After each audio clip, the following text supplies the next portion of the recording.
Ninashangaa na nina uchungu kuona ya kwamba tumefukuzia watoto wetu kwa sababu ya 25 yenye ambaye kwa sababu shule ilichomeka. The damage itself sio wadhe 25. Kama ni wadhe tungekuja tujadili, lakini tulikuta tu tukaoneshwa kwamba lazima kila mzazi akuje na 25. Na kama hutakuja na 25 basi hutaingia. Na ni kweli wenye ambao walikuja Tuesday, Wednesday na Thursday walikaa nje na baadaye wakarudi na watoto wao nyumbani. So tunataka kusema ni makosa kubwa kwa sababu tulikuwa supposed tuitwe kwa mkutano, tuambie 25 ni ya nini, ni wapi ambayo kumechomeka na tujadili.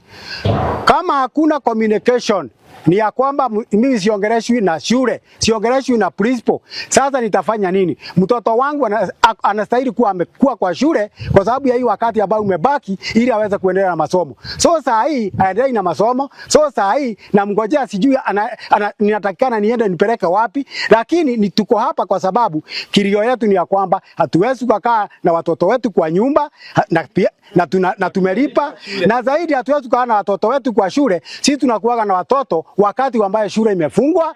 Kumekuwa na janga ya moto kwenye hii shule ambayo ilifanyika kama wiki 2 zilizopita, of which paka saa hii hatujaweza kujua the reason why in a cause of that fire.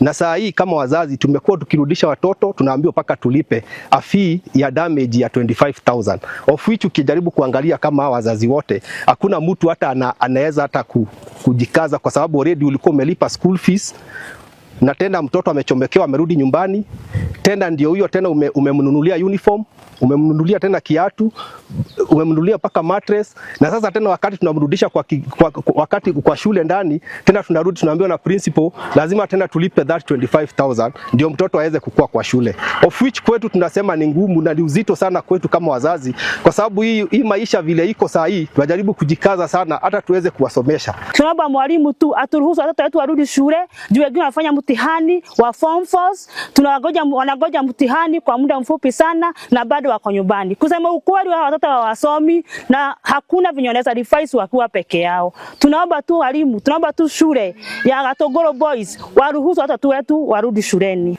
Even the government should look upon this because we asked the principal, kuna insurance ya shule. Each and every government school it has to get an insurance. Insurance imefanya nini? Akatuambia tukingojea insurance ilipe tukae na watoto wetu nyumbani. And is a very arrogant teacher indeed. And is a parent too. Kama ni 25,000 atuambie ilikuja circumstance to 25,000 how? Atujakataa kulipa pesa yote, at least akuwe honest. Angetuita meeting atuambie watoto walichoma shule, damage ni hivi na hivi, tujue tutafanyaje kutoka hapo. Si kufukuza watoto nyumbani. Other schools children are in school, students are in school. Gatogoro Boys children are at home. Hata kwa kijiji wanashangaa, it's the first time